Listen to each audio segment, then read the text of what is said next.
And then we put Wheat Bix on top of that, and they've got 69% sugar, or 69% carbohydrates that turn into sugar.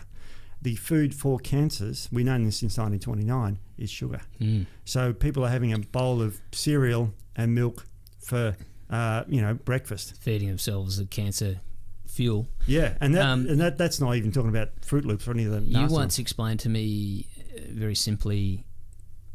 People say, I'm going to be on a low sugar diet. They go, I haven't had sugar in my tea or my coffee for years, and I don't add sugar to anything, but they don't get the difference between carbohydrates and just simple sugars. Can you explain that to us? Sure. There's two sorts of carbohydrates. There's stuff that's absorbed in the body, and there's stuff that goes through you called fibre. Okay, and there's two sorts of fibre.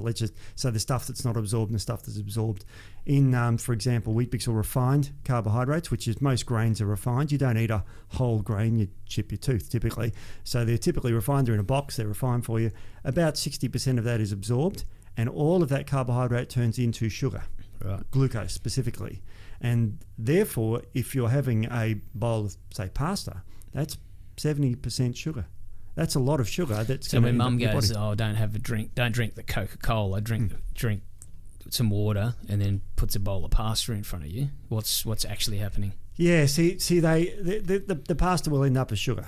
Okay, the Coca-Cola is bad for you because it's got a type of sugar called fructose, which is high fructose corn syrup, which is very dangerous for humans. But we know Coke's bad for us. But pasta is that on that edge where people don't know that it's bad for you.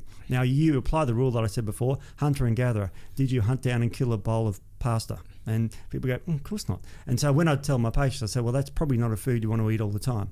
And unfortunately, a lot of people eat those sorts of refined carbohydrates. And they're just so accessible. Like you walk into a store and there's cheap.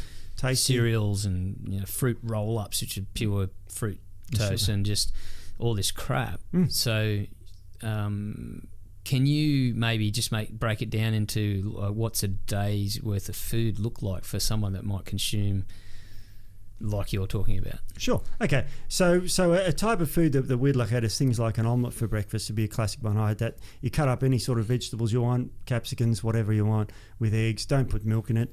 And that would be a typical easy breakfast, like the ones apart from pepper and salt, that my breakfast has 2 ingredients sometimes. It's just a whole pepper and 6 eggs. And that's what I'll eat for breakfast typically. So it's more.